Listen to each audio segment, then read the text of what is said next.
Hey everyone, welcome to Homegrown Passion live stream. I hope you guys can hear me. Please let me know. This is the first time I've done a live stream, and sorry we're not in the greenhouse. The weather here is terrible. It is like really windy out again. We still got wind warnings, and it's really loud with all the heaters and the plastic moving with the wind. So I thought I'd go ahead and just set up here in my office and make it a little bit easier so we can hear and I can answer any questions that you guys have. So I already have one question. Somebody wants to know how old I am. Well, I'll keep you guessing, but I'm in my 60s. I enjoy doing the greenhouse, and I think that's what keeps me young.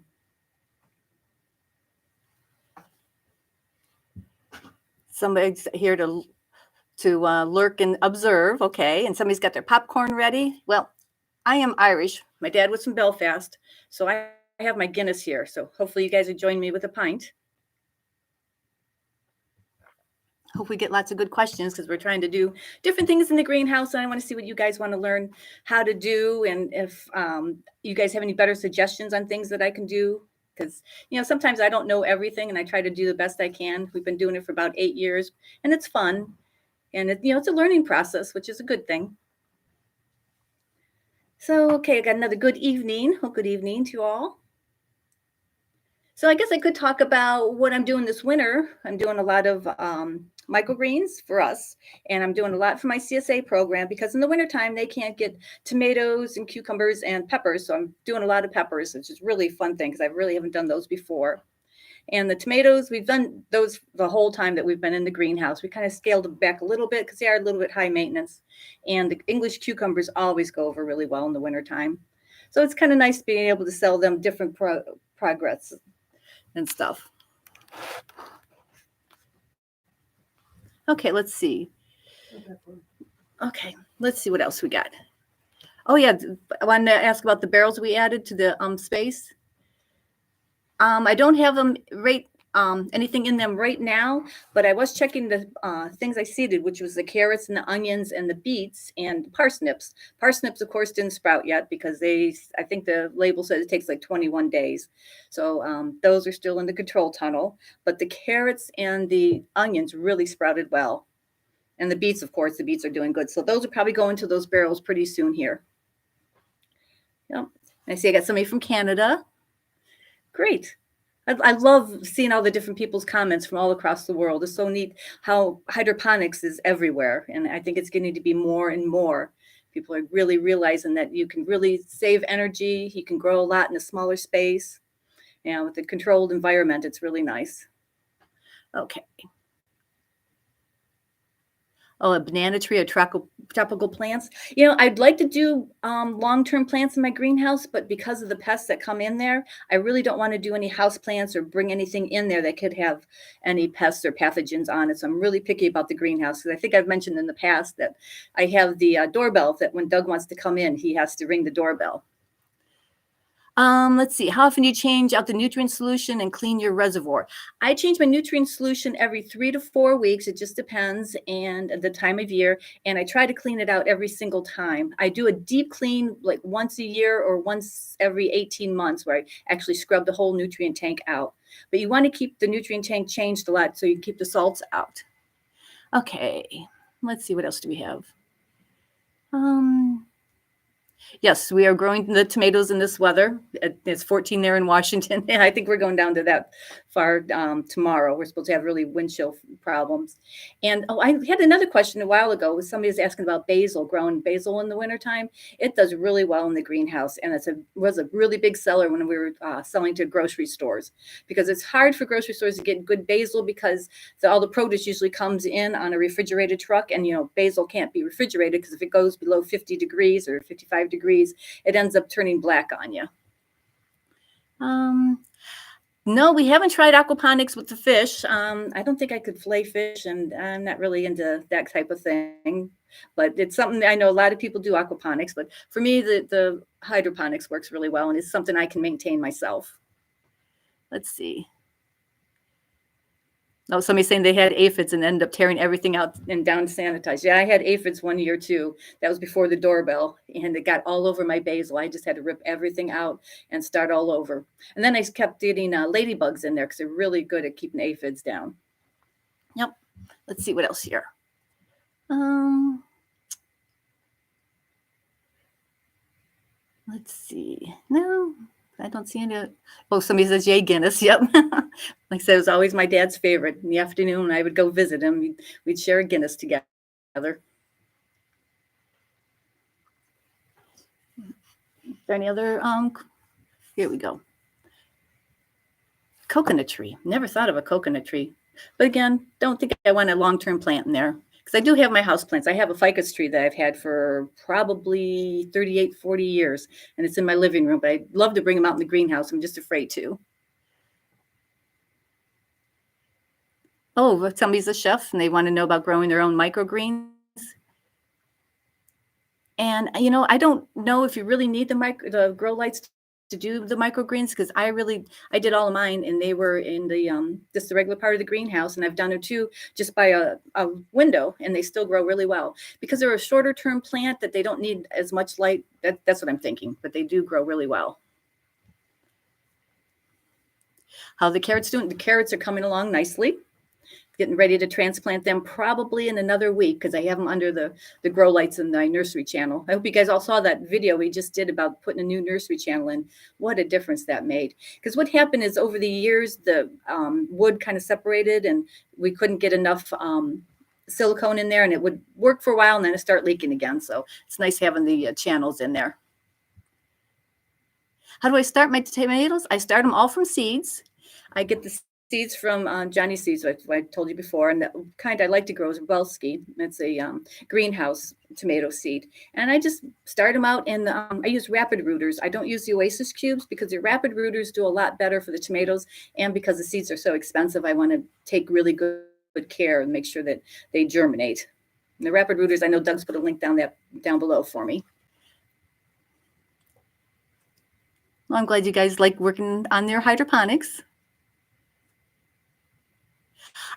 The system for growing fodder. I was thinking about trying some fodder channels in the greenhouse because I do have some extra space this winter since I'm not doing a farmer's market. But we do have a fodder system too, which worked out really good because the fodder, you don't grow it that long. I think it's 5 or 7 days. You just wanted to get it a couple inches tall.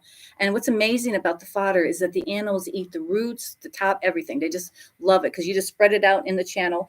You soak it overnight and then you spread it out in the channel and have the water go on a few times a day, and it sprouts and it doesn't need a lot of light. Because we actually did the fodder in Doug's shop because it does need warmth, and it was a lot warmer in the shop there. We kept it like 72 degrees, and every time I took it out to the animals, they went crazy. The horses would fight over it. The sheep would come over and eat it with them, and like I said, they eat the roots and everything. It's kind of cool. Oh yeah, I do have a video on growing fodder and the animals all eating it. It's one of the older videos that we have. Yep. Well, I'm glad to keep you guys inspired because you guys keep me inspired and thinking of the new things to do because I really enjoy experimenting in the greenhouse, and you guys have seen my fails and my successes. So, that's what life's all about. Let's see. Any other questions I missed? Let me look here. Can't tell. Let's see.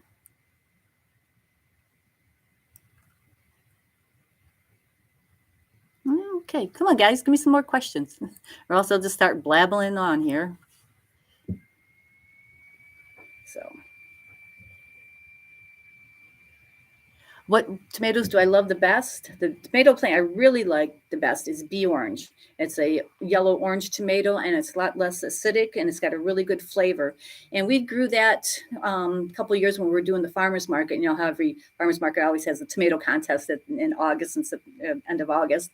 And so we entered our bee orange, and we won out of all the vendors and all of the customers that brought their own tomatoes in because it's a really good tomato. The only thing I don't like in the greenhouse, it does have a little bit more disease as it gets. It's quite as disease resistant as the Robolski.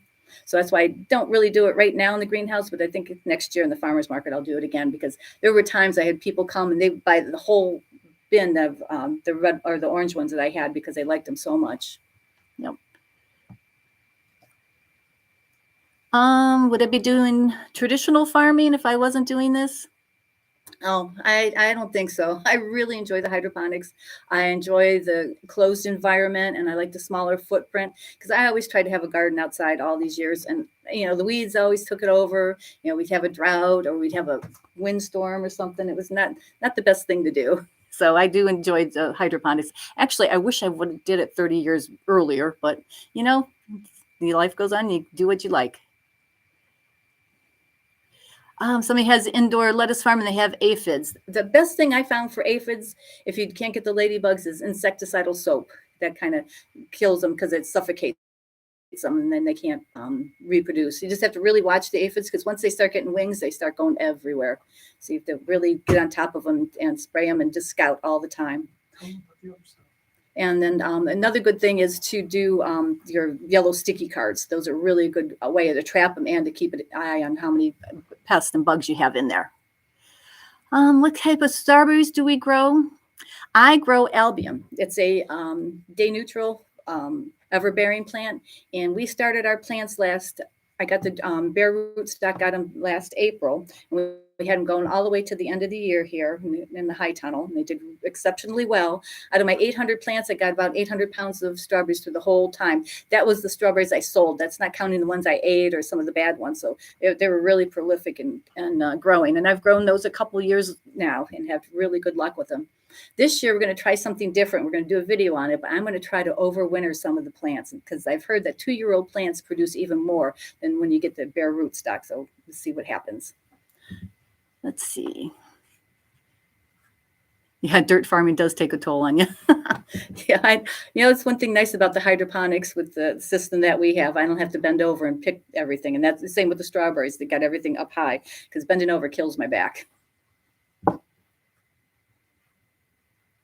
The most profitable crop probably is the tomatoes.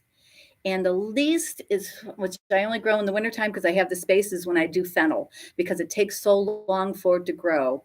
And it's just nice to have something different in the wintertime for my CSA program. So that's why I do grow the fennel. But the tomatoes are always been a big seller and you can get high dollars for those. And the English cucumbers too. But I think tomatoes are the highest. Let's see. Oh, good. Somebody's grandmother overwintered their strawberries too. I know a lot of people do that. So we're going to try it, see what happens. Actually, we're going to try pulling them out of the buckets and see what we can do. Okay. Anything else? Any other ones I missed? Let's see. I saw you at Crap King. Oh, somebody met me at Crap King. Oh, that's wonderful. I enjoy doing the grower school. It's always a good time meeting other people and networking with everybody. Just seeing the encouragement that everybody gives me too to keep going. Oh, a tent for winter farming. That's a good idea. What plants do you grow that live the longest and produce the whole time? That's the tomato plants because they're an indeterminate tomato, and so they just keep growing. So that's why I got to lean and lower them, and they do a really good job of, as long as you keep the nutrients up and keep them well lit and warm enough. And for us, we have to hand pollinate them. They keep producing until you pull them out. Because we had them one time, they were almost a year old. Got to be a little messy because it was so much. But they're the longest plants I've ever kept in the greenhouse. Selling to local restaurants. I did do that when I first started out, but where we live, there wasn't a lot close by here at the time. And so we had to drive a little bit.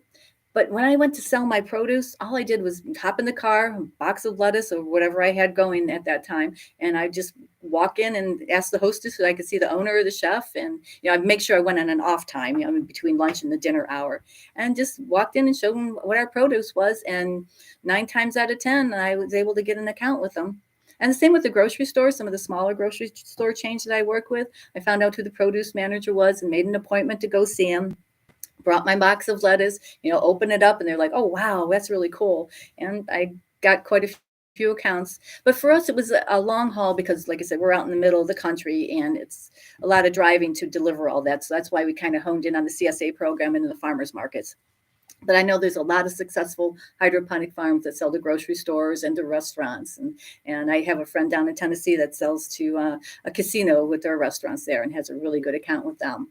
So you just have to find your niche. Even, smaller greenhouses like we are, we still make it comfortable living at it. Let's see. Malabar Farm. I haven't been there for a long time. Last time I think I was there was for the Maple Syrup Festival, and to check that out. It was a lot of fun down there. Yeah, we're not that far from it. I don't know why we don't go there more often, but it got us inspired to do maple syrup, which we try to do every year.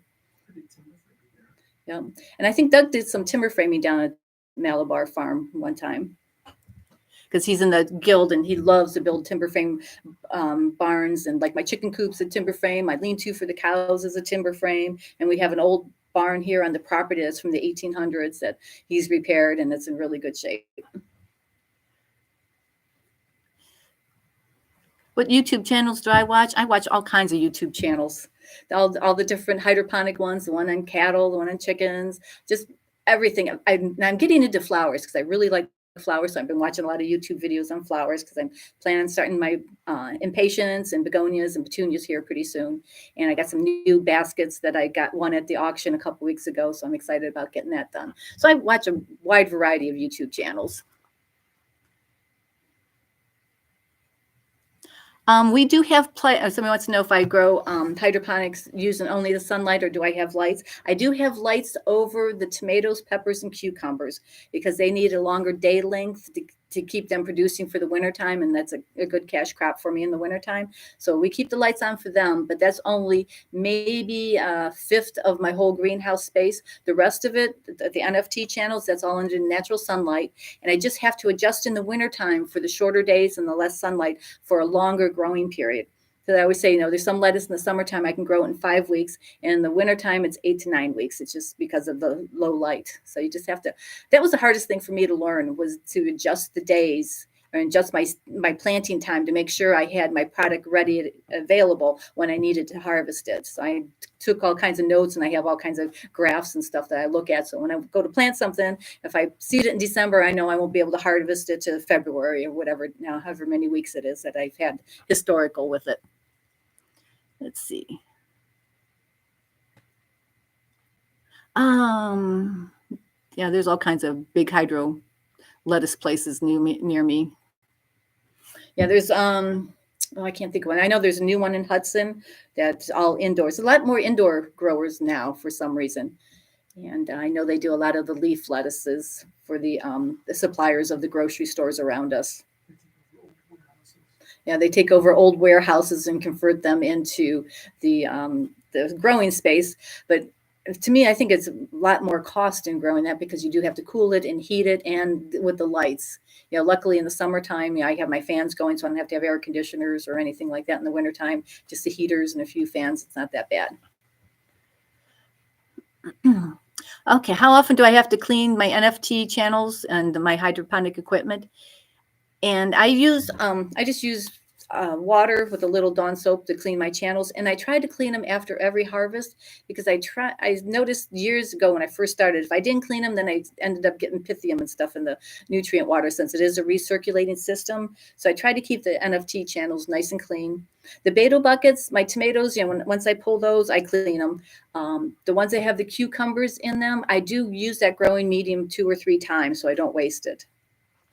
So it's how often and then I try to clean the equipment like once a year, once every 18 months, sanitize everything. I have a video on that where we did a huge one where Crop King came out and helped me, and everything was bubbling up with all the different cleaning agents we were using. Let's see. No, somebody asked if I ever sell directly here at the farm, because there's lots of roadside stands. I don't sell here at the farm because I live down the bottom of a hill of a gravel road, and our lane back to our greenhouse is narrow. So I just can't have people coming back and forth in there. So I always do the farm markets. And I'm going to try a new one in our local city here this summer. Let's see. Oh, yeah, Great Lakes grower in Medina. That's right. Yep. All kinds of different growers. Yep. Years ago, we lived in Medina before we moved out farther away, because it was getting too built up. It was hard having our livestock there with all the different developments coming around. Do I prefer selling to CSAs, farmers markets, or selling to chefs? I prefer doing the CSA because the CSA I work with, they're like a food hub. So they work with about 100 different farmers. So every week I package up what I've grown for them and deliver it, and I'm done. So I really like doing that. And I like doing the farmers markets because I get really good feedback from my customers. If I'm trialing something, they'll let me know if it's good or bad. Because I have customers I've worked with for years since we've been doing it for so long that I can say, I'm trying this. Let me know how you think it is, and they let me know yay or nay if it's good or not.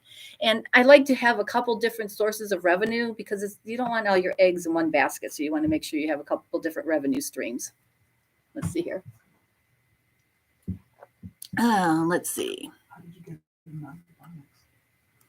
Tell me the story.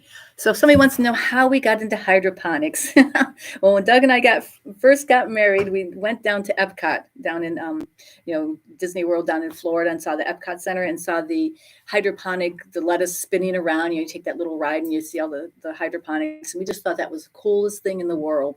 But at that time, I was working at a bank. Doug was working in marketing, and it just wasn't into our lifestyle to do that. But it was always in the back of our mind, and then got into construction businesses and decided, enough is enough with that.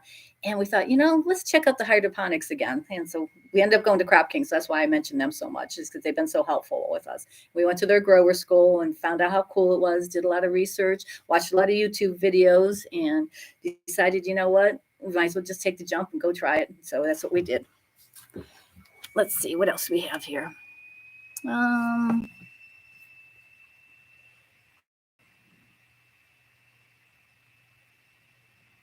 Oh, livestock. Somebody's asking if I do any livestock products. Yes, I do raise my Hereford cattle. I have, I think, 8 cows, and I have my bull, whose name is George, and we raise grass-fed Herefords for beef. And I sell that to the CSA program also, and then I have a few people, friends and family that like to buy it too. But the CSA buys a couple steers every year for me, so that's another good thing. Eggs, I just have my 6 laying hens. I don't really want to get into the eggs because I know in Ohio you have to do some certifications and make sure they're always cold and all that stuff. And I'm just not ready to go through that. So I just like raising the cattle. Somebody asked if I use HydroGuard. No, I never tried that. I may have to look into that. Somebody asked what kind of nutrients do I use? What the nutrients I use, I buy in bulk because I had my source water tested at Cornell University, I think it was. Crop King works through them. And so Crop King came up with a formula, a recipe, I should say, not a formula, but a recipe of what my water needed to have my nutrients available for my lettuce crop. So I have 3 different formulas. I have my lettuce crop formula, I have my vine crop formula, and I have my strawberry formula. And they came up with all of those based on my nutrient water. And luckily buying them in bulk, it's a lot cheaper, but a lot of people can't do that. So when I did first start, we did buy a commercial vine crop for the tomatoes, and it had all the macro and micronutrients in it all together. The only thing I had to add was the calcium nitrate.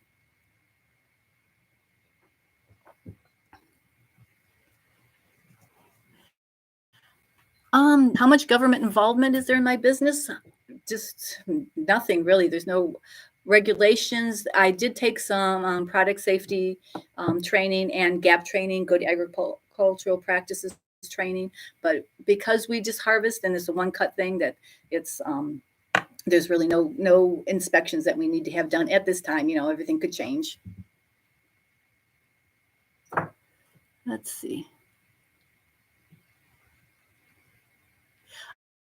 Somebody do I know if my nutrients come dry and then I mix them up? Yeah, they come dry and I mix them up in my nutrient tanks and I fill them up. The ones I have 50 gallons, the other ones are 25 gallons, and you mix it up. And then I have my dosing systems. I have dosatrons, and then I have another one that Crop King put together for me.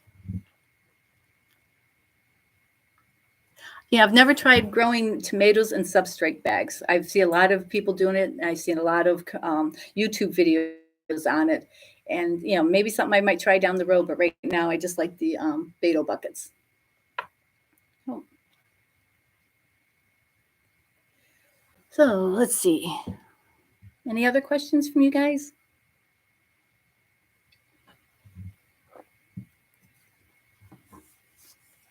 Oh, here we go. Most catastrophic thing I ever had was when the aphids came in. That was the worst. That I had to rip out all the basil that I was selling because we were making good money on that, and I had to rip it all out. But other than that, no. As long as you are proactive instead of reactive with your crops, you can make sure that everything grows really good for you. If you just keep it, pay attention to everything, which is hard to do. Fungus gnats. Yeah. Oh yeah, we did get fungus gnats one other time. I forgot about that, and that was kind of a pain. But we cleaned out the whole system and got rid of them. For my water, do I have an RO? And I do not have an RO, but we do have city water.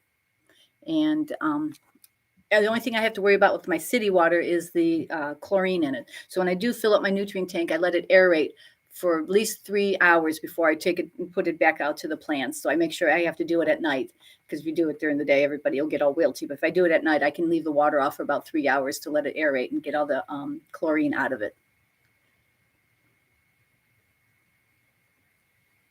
Oh, so you want to know about, oh yeah, the bush beans and the betel buckets. I think I did it. No, I didn't do bush beans. I did the string beans. I should try bush beans, but the string beans did really well. And the Vortex, I think, is the cultivar I used, and the beans grow really long. And that was a really big seller last year. I wish I had more space with betel buckets to be able to do bush beans every year in the wintertime, because it is such a good seller and it just tastes so good.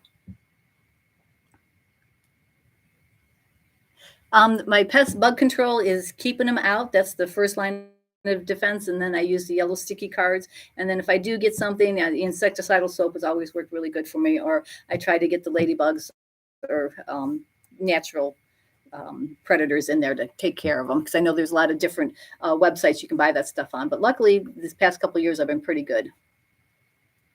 You have air walls, drip screens. Yeah, because in the greenhouse, we have the air wall coming down to keep the bugs from coming in, and then all my intakes that let the fresh air in have drip screens on them, so it keeps almost everything out. Oh no, we didn't get the roof on the new garage yet. It's been, excuse me, as I'm drinking beer. The garage, it's been too cold and windy to work on it, so hopefully we'll get some nice sunny days here in January, and we can get the roof on it and get the van parked in there. No, I do not have a carbon dioxide generator for the greenhouse. I've always heard that it does boost production, but we've never had that, so I'm not really familiar with it. I know that it is an option that Crop King does offer, and I know a lot of other people have it, but we've never had that. Yes, because we have the well on the property, that we have the time louvers that are able to pull all the air into the greenhouse for me to exchange it.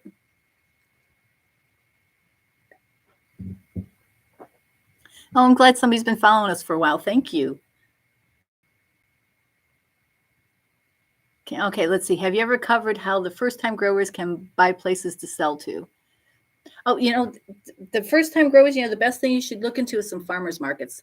At first, for me, it was hard to get into the farmers markets because people didn't understand hydroponics. They thought it was all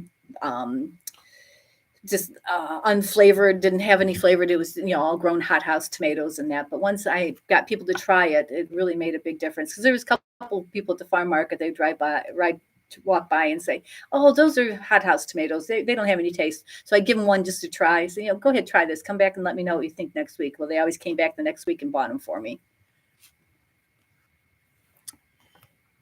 Let's see. Oh, there's a hydroponic grower in Delta that pipes the CO2 from the steel mill across the street. That's interesting.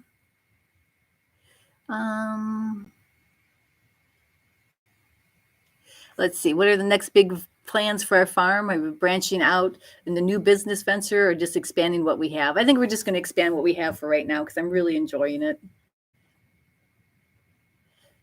So is the majority of my sales still the farmers markets?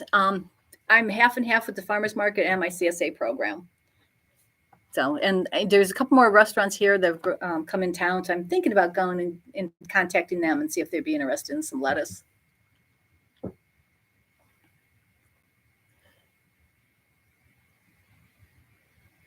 Oh, does Crop King still use that little test laboratory that looks like a shipping container? No, they did get rid of that. Not get rid of it, but they gave it back to the manufacturer. It went to somebody else for a trial run. I think they said that was supposed to be used in colder climates, where like up in Alaska and stuff, and they were just trialing it for them. Let's see. You said we were okay. To clarify, earlier in the evening, you said you believe heating the greenhouse is more economical than adding LEDs. Heating and cooling. Well, the heating and cooling is, we have a co-op for our electric here, so our electric isn't too bad. And we are fortunate to have a gas well here on the property, so we do get the natural gas a lot cheaper. And so for us, it's a lot better not to have all the LEDs, because then our electric bill would be going up way too much. Okay. Even though it would be necessary to beneficials in the greenhouse, have you ever thought of having a beehive? Well, I would like to have a beehive to pollinate the tomatoes, but I don't have enough tomatoes to keep them well fed, because that's why we have to hand pollinate. Because, the tomato houses that do have the hives, or the bumblebee hives, I mean, they have hundreds and hundreds of tomato plants. Right now, I just have 40 tomato plants. So it's not beneficial. It wouldn't be worth it to have the bees. And I know in some of the greenhouses, if they don't have enough tomatoes or strawberries or whatever they're growing for the bees, they actually put flowers in there to keep the bees happy, because they'll just keep going to the same flower over and over again. Then you get a really weird fruit. So it's just a lot easier for us to hand pollinate.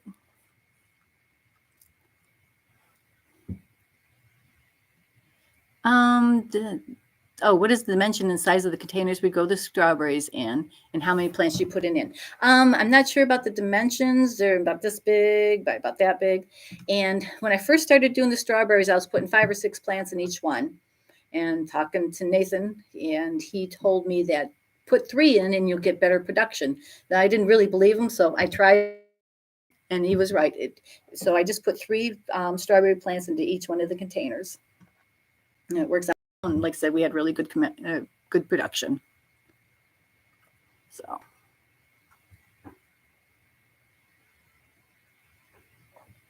any other questions from you guys? I hope you guys are enjoying your evenings or wherever you are. Like I said, it's cold and crappy here, but that's why we're here in the office. Let's see something. What is the warmest? Do you mean the warmest I keep my greenhouse?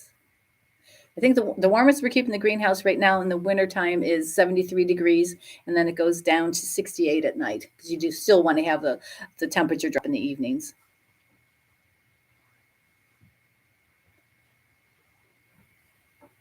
Well, I'm running out of things to say. Hope somebody else comes up with some questions. So, you guys can see my messy office behind me.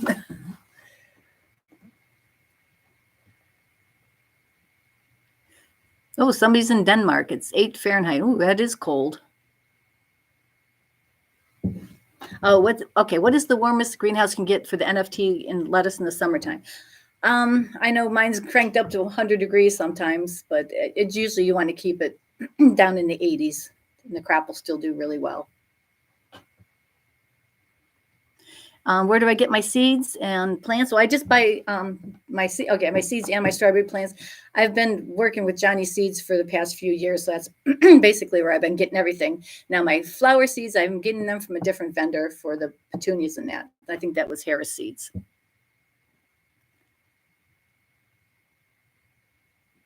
Oh, how do I, for years and years from now, how do I see the farm moving? I'm not really sure what we're going to do. I'm planning on doing it for another 10, 15 years. So it's not even something I'm thinking about, of what, if we're going to sell the farm or if we're going to pass it down the family. We'll just have to wait and see what happens.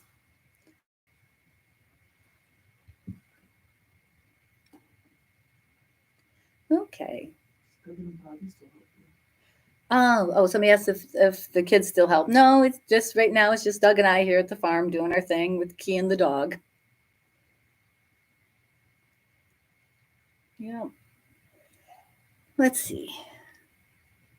How many people do you employ to help run the business? Like I just stated, it's Doug and I that run everything here.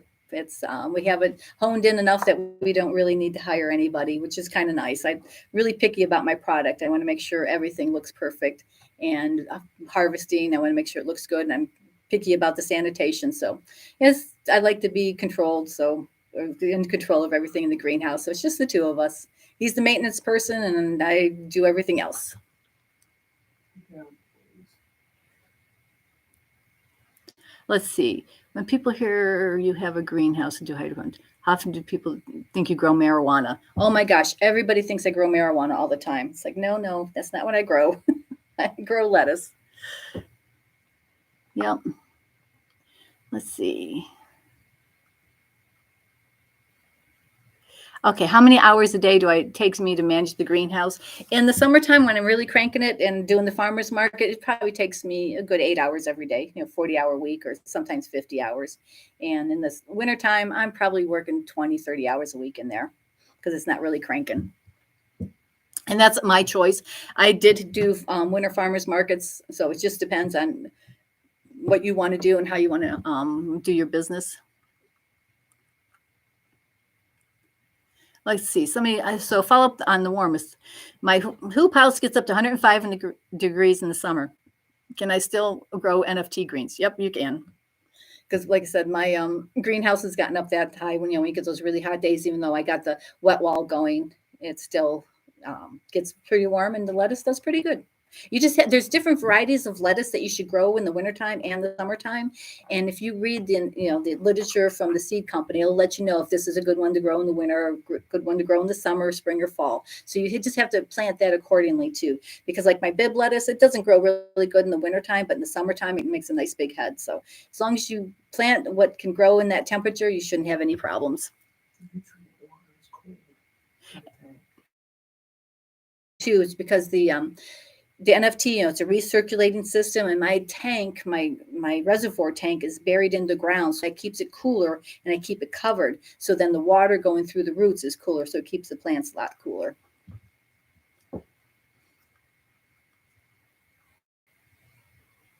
Someone want to know if the oil well is okay? Yep, it's doing really well. What formula do you use for your lettuce? Like the formula I use for my lettuce, like I mentioned before, is a recipe for my nutrients based on my source water that Crop King came up with for me. Do we do anything else for income right now? The greenhouse is our sole income, and we're able to make a nice living and be able to go on vacations. That's what I always get asked too. Do you get to go on vacation? Yep. I got some good neighbors around that will keep an eye on the place for us when we go out of town, and works out really well. So yep, it's a good source.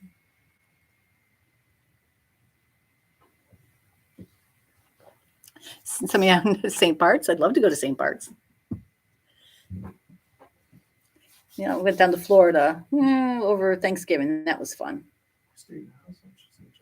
Yep. Years ago, when Doug and I first got married, we went down to St. John's and stayed in a house there, and that was fun with another couple. Yep.